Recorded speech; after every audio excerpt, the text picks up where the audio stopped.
Hola, ¿cómo estás? Bienvenido a un nuevo vídeo. Vamos a seguir con la última serie que empezamos en el canal, que era de los tipos de interés. En este tercer capítulo vamos a hablar sobre los factores que afectan a los tipos de interés. Dentro de los factores que afectan a los tipos de interés, lo que voy a hacer es segmentar en 3 vídeos los diferentes factores porque pienso que es un contenido muy denso y que hacerlo en un solo vídeo se haría muy extenso. Por lo que el primer factor que vamos a hablar en este vídeo es la inflación. Dicho esto, mencionar que si te gusta nuestro contenido, por favor que le des un like, que compartas el vídeo con quien creas que le pueda ayudar y así nos ayudas a tener mayor visibilidad. Una vez dicho esto, vamos a ir a la presentación que he preparado, que como he mencionado es sobre los factores que afectan al tipo de interés, los conceptos, causas y consecuencias. Y en este vídeo vamos a hablar sobre la inflación, ¿vale? Mencionar que los tipos de inflación que vamos a ver son los tres que yo considero más importantes, que son la inflación general, la inflación subyacente y por último la inflación monetaria, y luego los iremos viendo poco a poco, ¿vale?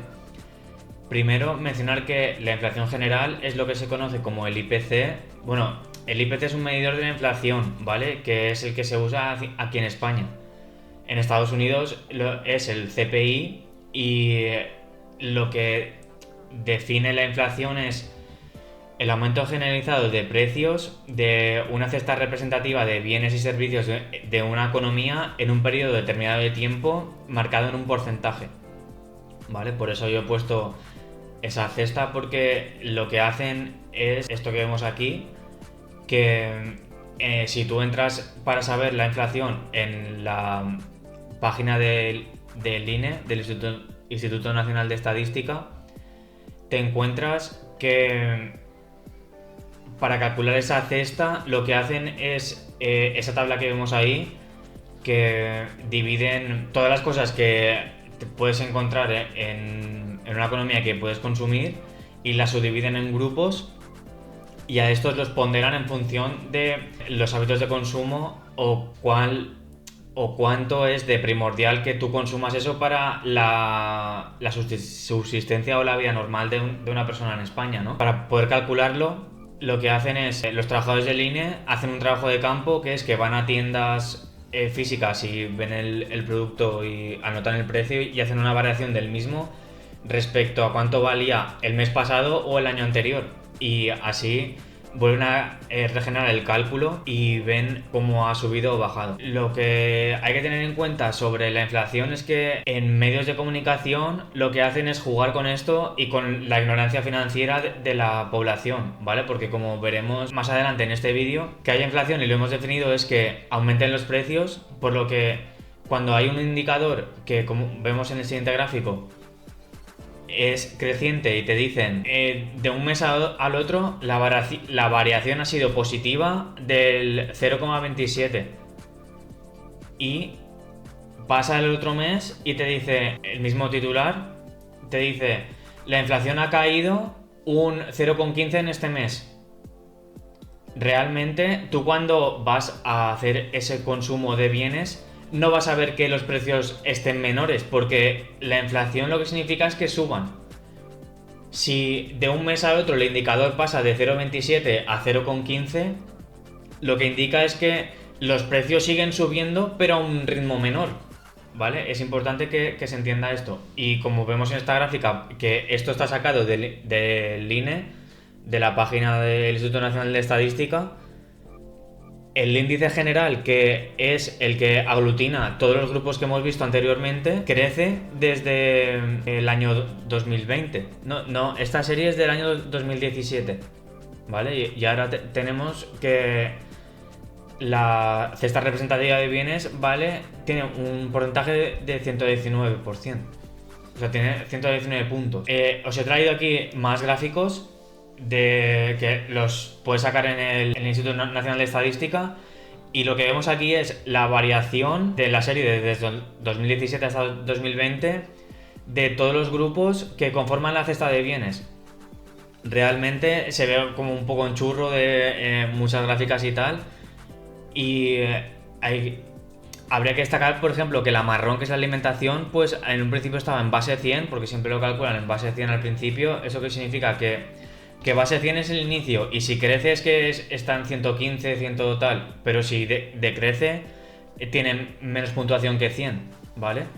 Pues vemos que la alimentación, que es el marrón, que inicia en el 100, luego se dispara y ahora está en 120, ¿vale? ¿Esto qué significaría? Pues que el incremento del coste de la vida y lo que más usas para mantener tu bienestar es la comida, y es lo que más ha subido, por lo que la gente normal seguirá siendo más pobre. Más gráficos sobre el IPC, y este es uno muy representativo porque marca la inflación porcentual meses desde el 2017 hasta el mayo de 2025. Y estos son los datos que he mencionado antes que dicen en la prensa, por lo que ponemos un ejemplo que en junio del 2020 la inflación estaba en el 1,1 y luego bajó por el tema del COVID y tal a menos 0. O sea, es decir, que los precios ahí no subían, sino que bajaban, ¿vale? Luego en los tipos de inflación veremos esto. Y luego la inflación se disparó de estar en negativo a un 10%. Eso significa que tú, cuando ibas de un mes al otro a consumir el mismo tipo de bien, el bien había subido un 10% respecto al mes anterior, ¿vale? Y luego pasaron una serie de cosas que luego mencionaremos y la inflación cayó y ahora se está estabilizando en el 2%, que es el objetivo del Banco Central. Pasando al otro tipo de inflación, que es muy importante, que la otra inflación, la general, es la que usan los medios de comunicación para decir, ahora ha subido tanto, ahora el coste de la vida ha subido tal y tanto, y usan la inflación general, el índice del IPC, ¿vale? Que es el que hemos mostrado en inicio. Pero los economistas usan la inflación subyacente, porque como vemos aquí, y esto está sacado de la portada del Instituto Nacional de Estadística, cuando vas a buscar la inflación, te saca este cuadro que vemos aquí, y la inflación subyacente, ellos mismos ya te dicen, corresponde al epígrafe general sin alimentos no elaborados ni productos energéticos de la tabla de grupos especiales. Es decir, que de la tabla que hemos visto aquí, para sacar el subyacente, lo que hacen es quitar el grupo 1 y el grupo 4. Que en el grupo 4 se encuentra el consumo de combustible, y en el grupo 1 pues toda la alimentación básica, ¿vale? Entonces la inflación subyacente realmente ¿qué significa? Pues que le restan a la inflación normal los alimentos core o los bienes y servicios que son básicos para la vida, y lo que hacen es ponderar el resto de bienes y muestran esa variación que han tenido. Por lo que también es importante mencionar y tenerla en cuenta que si te está aumentando la inflación subyacente, también te está aumentando el coste de la vida, porque en los otros subgrupos que están, por ejemplo, turismo, está ropa, está bebidas alcohólicas, tabaco, cosas así que no son bienes de primera necesidad. Si eso también te está aumentando, también te está empobreciendo, mientras no se te compense tus aumentos de producción. La serie de la inflación subyacente empieza en el 2017 y ahí está bastante estable en torno al 0, ¿vale?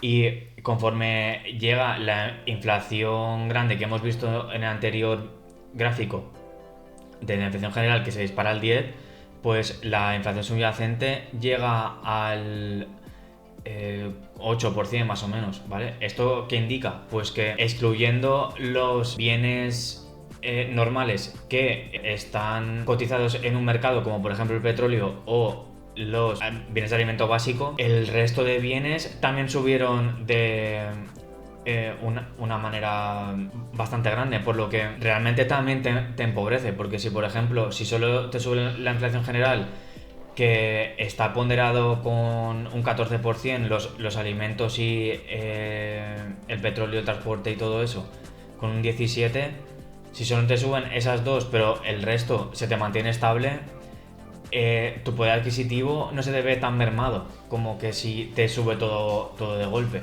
¿vale? Siguiendo con la presentación, pasamos a este tercer tipo de inflación, que es la que para mí la más importante, que es la inflación monetaria, ¿vale? Y aquí os traigo el desarrollo de la oferta monetaria M2 en la Unión Europea desde el 2001 hasta el 2024. La M2 es el conjunto de dinero en circulación, o sea, efectivo que hay en la zona euro, más liquidez de depósitos y cuentas corrientes. Son esos tres grupos de dinero. Y aquí lo que vemos es que desde el 2001 está en billones de euros, o sea que billones son, un billón es 1.000.000 de millones, ¿vale? Pues 4.591 son 4.591 millones de euros en circulación, ¿vale? Pues ese gigantesco número ha incrementado hasta 15.572 millones de euros en circulación, ¿vale? Y aquí lo que vamos a ver es los dos tipos de aumentos de masa monetaria que existen, ¿vale? Uno es el exógeno y el otro es el endógeno, ¿vale? Vemos el exógeno primero y lo que vemos es la política monetaria que está en el Banco Central, porque la oferta monetaria, quien la controla son los organismos gubernamentales, y en el caso de la Unión Europea, quien pone dinero o retira dinero de la zona económica es el Banco Central Europeo. ¿Cómo lo hace? Con políticas monetarias expansivas o contractivas, y la política monetaria funciona de esta manera. Creo que con este gráfico está bastante sencillo de entender. Tenemos dos agentes, ¿vale? Como siempre en la economía, con contrapartida, la demanda y la oferta. El Banco Central juega un papel y un gobierno juega el otro, ¿vale? Si el Banco Central quiere poner más dinero en circulación, la contrapartida, que es el gobierno, ¿qué tiene que hacer para tener más dinero que gastar? ¿Vale? Pues lo que hacen es generan bonos, los emiten al mercado y el Banco Central los compra. ¿Y de dónde saca el Banco Central el dinero? Pues de la maquinita que tiene, o sea, imprime de la nada y le da ese dinero impreso de la nada al gobierno de turno, ¿vale? De esta manera lo que está haciendo es poner más dinero en circulación, ¿vale? Y la contrapartida, una política monetaria contractiva, sería al revés. Si el Banco Central quiere retirar dinero en circulación, quien emite el bono es el Banco Central y quien se lo compra son los gobiernos o los bancos comerciales o la gente... Bueno, la gente de a pie no se lo puede comprar, creo. Son solo bancos comerciales o gobiernos que le pueden comprar los bonos. Porque el nominal de estos bonos son muy, muy gordos, son 100.000, 1.000.000 y tal, ¿vale? Pues de esta manera es el método exógeno de aumentar o disminuir la masa monetaria de una zona económica, ¿vale? Y la segunda manera de aumentar o disminuir la masa económica es el método endógeno, que en vez de que esté el Banco Central, lo hacen los bancos comerciales, ¿vale? Y aquí los agentes son un ahorrador, el banco comercial y un demandante de dinero, ¿vale? El ahorrador lo que hace es depositar su ahorro en el banco, y el banco tiene una cosa que el Banco Central le obliga a hacer, que es guardarse un dinero como fondo de reserva por si van a retirar ese dinero, tenerlo en efectivo. Porque ¿qué hace el banco? De ese dinero que le han depositado el ahorrador, lo que hace es eso que tenemos ahí, que es el coeficiente de reservas o de caja y el efecto de multiplicador monetario, ¿vale? Que es con esa fórmula de ahí, que la M es el multiplicador monetario la E es el efectivo y la C es el coeficiente de caja o reservas. Lo que hacen es un porcentaje, que es el coeficiente de caja, que es lo que lo obligan a retener, eso lo guardan y el resto lo prestan a un demandante de dinero. Y así eso lo hacen en cadena hasta que desde el primer depósito el coeficiente de caja llega a cero, ¿vale? Vemos el siguiente gráfico, el método explicado con números, y es un ahorrador deposita 1.000 euros en el banco comercial. El banco comercial se guarda un porcentaje y el resto lo presta. Y digamos que el coeficiente de caja es un 1%, que es el que hay ahora en los bancos comerciales, ¿vale? Y guardan 10 euros y 990 los pueden prestar. Por lo que va un demandante de dinero, pide prestado 990 y ese lo vuelve a depositar en el banco. Y el banco comercial vuelve a hacer lo mismo. De los 990 se guarda el 1%, o sea, 9,9, y el resto, 800 y pico, los vuelve a prestar. Y así hasta que el coeficiente de caja de esos 1.000 euros primeramente depositados llegan a cero, ¿vale? Y esta es la manera en la que la sección privada, digamos, de la economía o los bancos comerciales aumentan la masa monetaria, ¿vale? Todo esto que implica en la inflación y los tipos de interés, pues vemos que esas cosas que hemos explicado pueden generar unos tipos de inflación que van en función de según donde venga, que esto lo veremos luego según corrientes de economistas. Si es una inflación por consumo o demanda, que esta viene de la ley de la oferta y la demanda, y es si se demanda mucho un bien y este es escaso, pues su precio aumentará, ¿vale? Si viene por costes, que es, por ejemplo, que hay un shock en un costes como, por ejemplo, el cobre, el petróleo o el platino o algo de eso, aumenta su precio en el mercado internacional y los productores que estén directamente relacionados con esa materia prima se le encarecerá su coste fijo y tendrán que repercutirlo al precio final, porque si no entrarán en pérdidas y la empresa cerrará, ¿vale? Y bueno, quien amortigua ese aumento de los costes y de los precios es el consumidor final, quien paga el pato, digamos, ¿vale? Y la última tipo de inflación sería la inflación autoconstruida, que esta viene dada por las expectativas de los consumidores a futuro de que creen que el precio de un bien subirá, ¿vale? Por otra parte, atendiendo a la intensidad del porcentaje de crecimiento de los precios en esta cesta representativa, tenemos diferentes tipos, ¿vale? La inflación moderada significaría que los incrementos de los precios son menores al 10% en un año. La galopante es del 11 al 1000%. Y la hiperinflación es mayor al 1000% en un año, ¿vale? Luego tenemos la otra cara de que la inflación siempre es que los precios suban, pero también está que los precios caigan, ¿vale?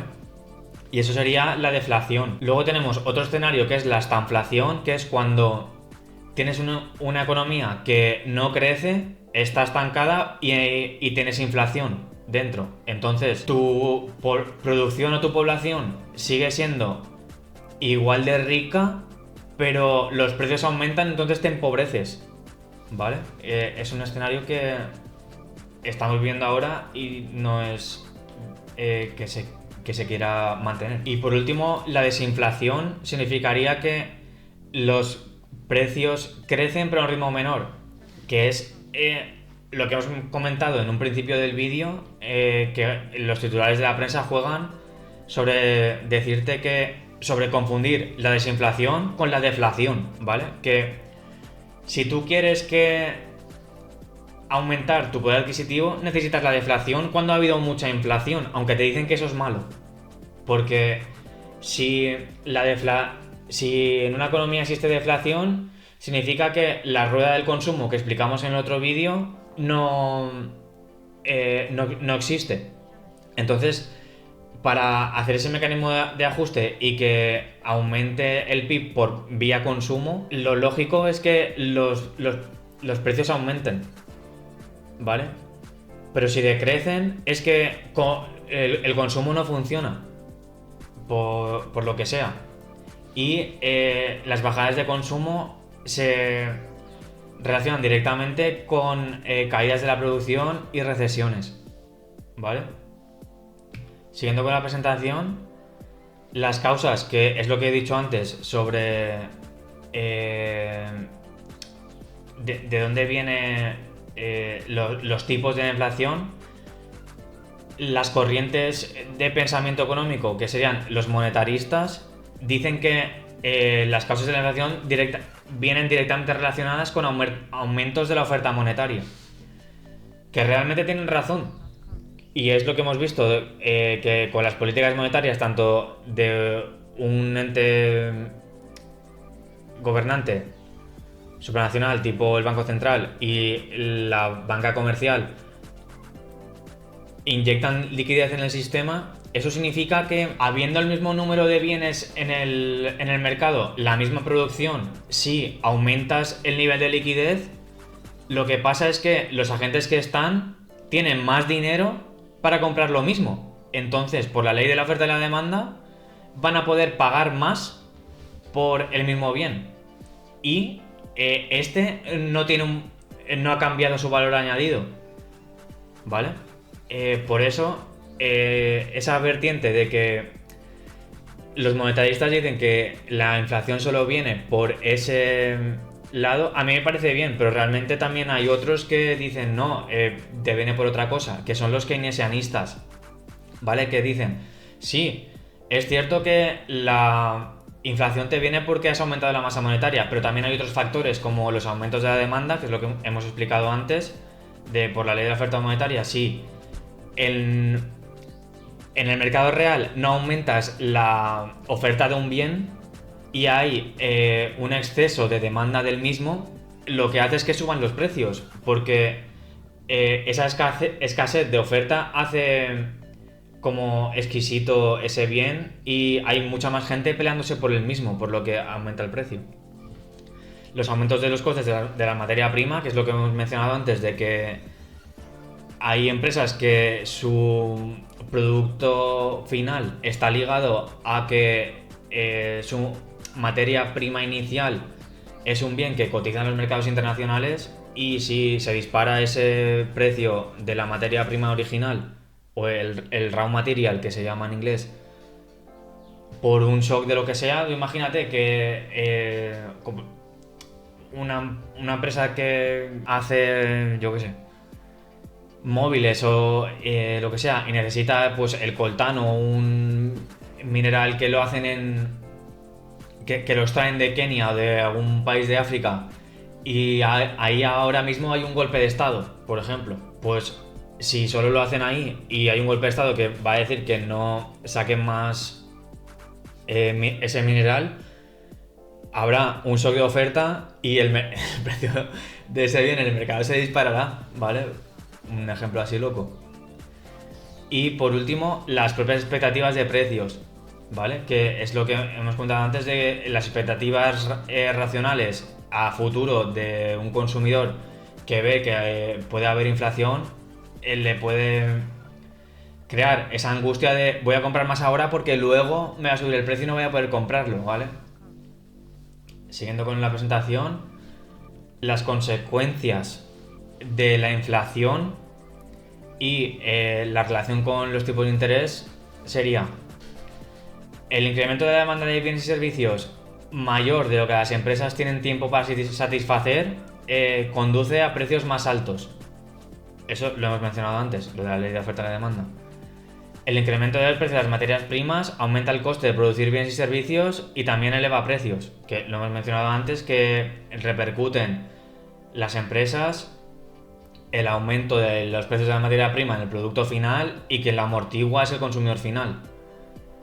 El aumento de las expectativas de una mayor inflación y aumentos de precios pueden causar inflación, ya que los trabajadores pueden exigir salarios más altos. ¿Esto qué quiere decir? Que ante un periodo de inflación, si un trabajador por renta ajena, por cuenta ajena, no se le incrementa el salario que percibe en función de lo que ha crecido el coste de la vida o la inflación, va a tener una pérdida de salario real en función de cuánto ha subido la inflación, por lo que su poder adquisitivo se va a ver mermado en ese porcentaje. Y lo que indica es que si suben los salarios más que la inflación, como ese trabajador es más rico, tiende a consumir más y empieza la bola del consumo, que es lo que mencionamos el vídeo pasado. Y eso puede generar inflación también. Los aumentos de salarios demasiado altos pueden generar una mayor inflación, ya que se conduce a un mayor consumo privado, lo que eleva los precios, ¿vale? Que esos dos puntos yo los he juntado en uno. El aumento de los costes laborales significa que las empresas elevan los precios de los bienes y servicios producidos para compensar los costes, ¿vale? Y el aumento de la oferta monetaria, el Banco Central de un país ha impreso demasiados billetes. Que eso lo hemos explicado durante el vídeo antes. Y luego, para finalizar, te traigo este gráfico que lo he sacado de Statista y lo que menciona aquí es el poder adquisitivo del euro desde que nació en el 2020, en el 2000 hasta hoy. Como vemos, es una gráfica muy decreciente y lo que indica es que en el 2020, en el 2000, un euro equivalía a 1,40 € y ahora un euro es un euro. ¿Esto qué significa?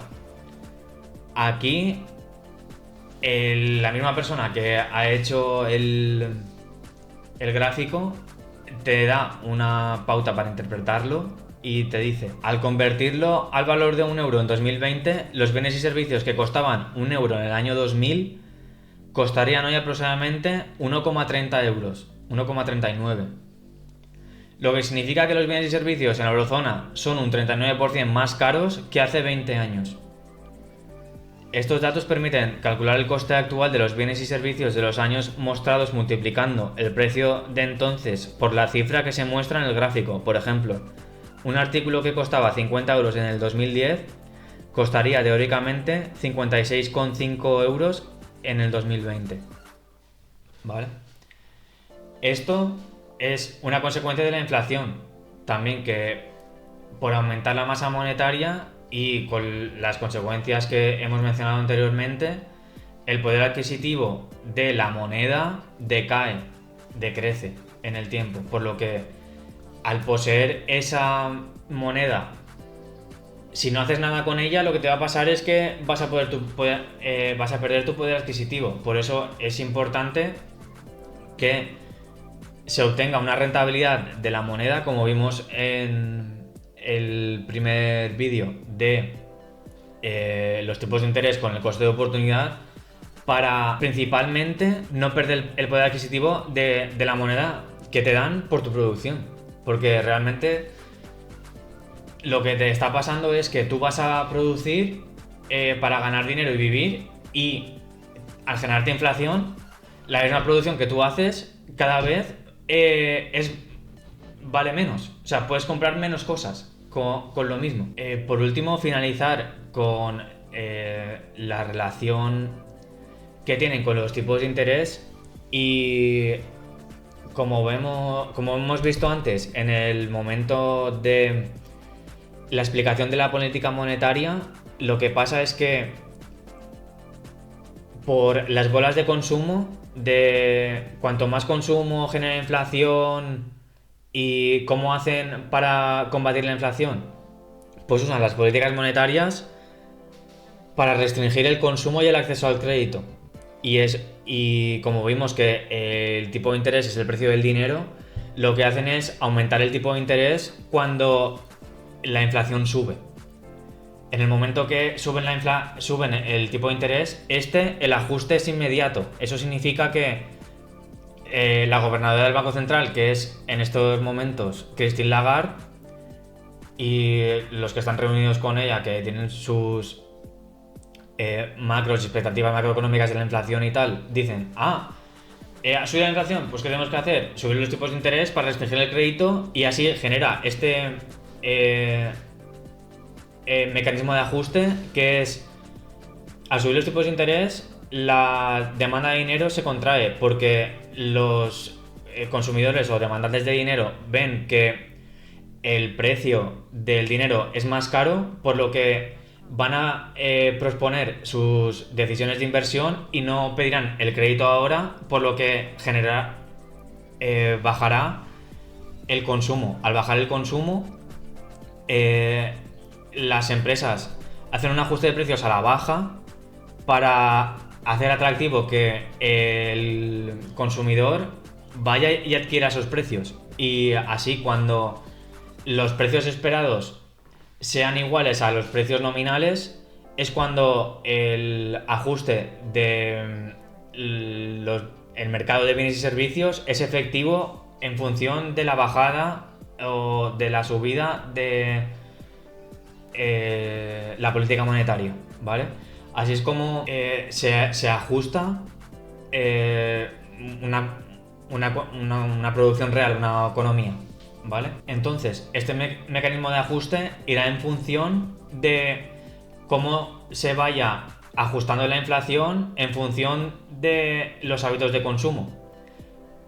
Mencionar que los ajustes en los mercados de bienes y servicios son más lentos, tardan un año en verse efectivo, y lo vemos en el ejemplo que ha pasado en la economía desde el 2020 hasta ahora, ¿vale? Tenían políticas monetarias ultra expansivas en el que el precio del dinero era negativo, inundaban de liquidez el mercado y la inflación se disparó al 10%, como hemos visto al inicio del vídeo. Que el Banco Central, ¿qué hizo? Aumentó los tipos de interés del 0 al 5%.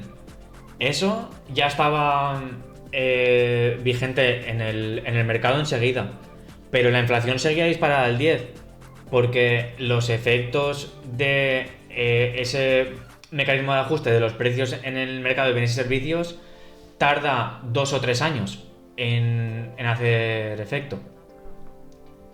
Cuando la inflación bajó del 10 al 2, que tardó esos 2 años, el Banco Central ajustó las expectativas y el precio del dinero, y ahora del 5 lo ha bajado al 2 otra vez, para decir que ese precio del dinero es el tipo de interés neutral. Nada, luego de toda esta explicación, espero que hayas entendido cómo funciona la inflación y los mecanismos de ajuste de la política monetaria, tanto, bueno, que es más de los organismos gubernamentales, de cómo ajustan el tipo de interés en función de la inflación que hay y de las expectativas de precios que va a haber en la economía.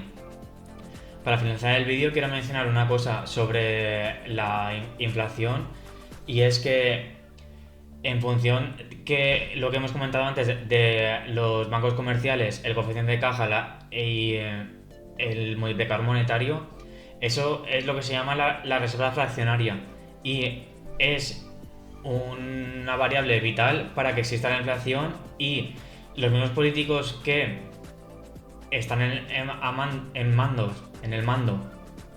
de los organismos gubernamentales grandes siempre quieren que haya inflación, porque claro, como ellos viven en función de toda la deuda que emiten para obtener la liquidez del Banco Central, lo que pasa con la inflación es que hace que los activos en una economía suban de valor, por el tema de, por una parte, toda esa liquidez que inyectan en la economía, hay una parte que va a consumo y la otra a inversión. Cuando va a inversión, los flujos de caja que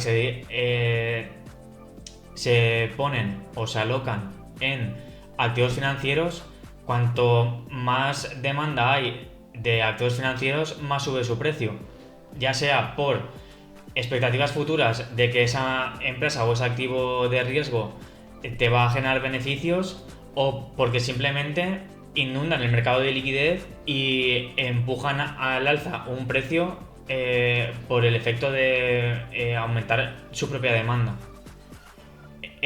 Lo que pasa es que, como por una parte generan eso y por la otra parte, para hacer eso, generan deuda, como vimos al principio de toda esta serie de educación financiera, la deuda, cuando tú la emites, esta no tiene deterioro ni cambia de valor en el horizonte temporal de la vida útil de la misma. Por lo que, si emites deuda para comprar un activo y este activo sube de precio, tu deuda no cambia de valor. Por lo que siempre quieren que haya inflación en la economía para que los activos se inflen y con así, al poder venderlos y no tener riesgo de solvencia, y al cambiarlos por liquidez, si se me ha multiplicado ese activo por 2, por 3, por 4, por 5 en el mercado de bienes y servicios, poder, con esa revalorización del activo, cancelar toda la deuda que he emitido, ¿vale?